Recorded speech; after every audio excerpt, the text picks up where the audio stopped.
Assalamualaikum barchalarga tezakamiz tabriklaymiz. Umringiz uzoq bo'lsin, 100 yoshlarga kirganingizdan shunday tabriklar berish nasib etsin. Oilangizda hamisha yaxshilik bo'lsa, Rossiyada yurgan guruh murakkablarida oila a'zolaringizdan ko'zlaridan hislaridan tabriklaymiz. Indiki davlatingizda qaysi safarlarda, umra safarlarida yo'llanmalar tabriklab, fojiani to'ldirish nasib etsin. Boringiz baxt ekan, boringiz davlat. Sizda endi qurbon topmadim hech ham. Menga baxt tilaysiz, omad baxtimga sog' bo'ling jannat monam.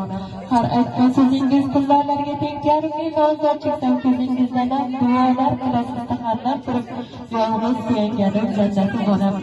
Yana bir marta tabriklaymiz. Kifoyasi farzandlaringiz bilan tabriklashimiz.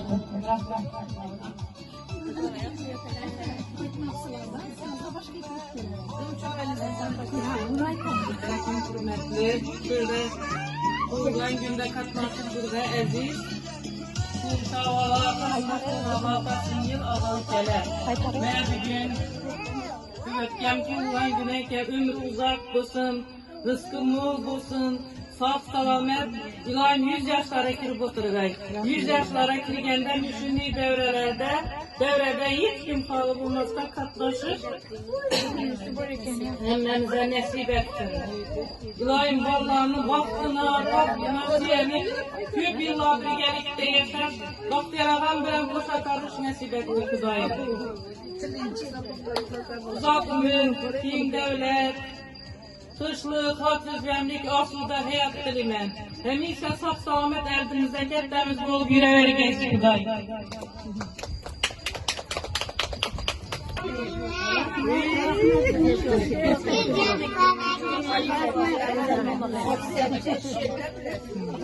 Siyasiyede olan gününüz bilen, Kudayım 100 yaşlara kirip, kesel bulmanın sağ ülgeysiz, bak yaran bilen dem yaşar, dem karız, şu bağalarda bakına taktına suyanıp oturgayız Kudayım. Bağalarda rakatını görgeyiz, aktif çoğuluklarına, sağ ülgeysiz. Alize gel.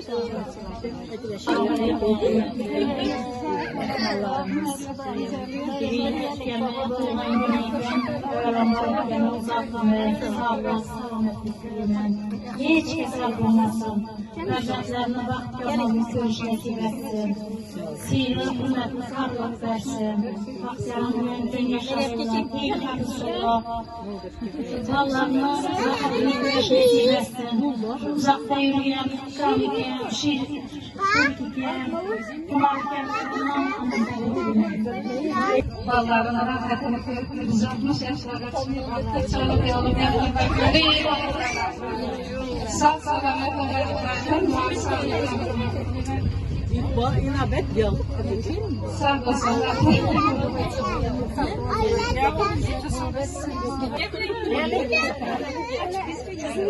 Ne bir tefekerken, doğrudan güneyken, daim 100 yaşlar, 150 yaşlardayız. Bahtiyarım bilen den yaşasıp, den karışıp, bu Allah'ın aktıklarına rahmetini görüp, işler nasip etsin. İyi yaman günü işimin olsun. Surat her dem her kime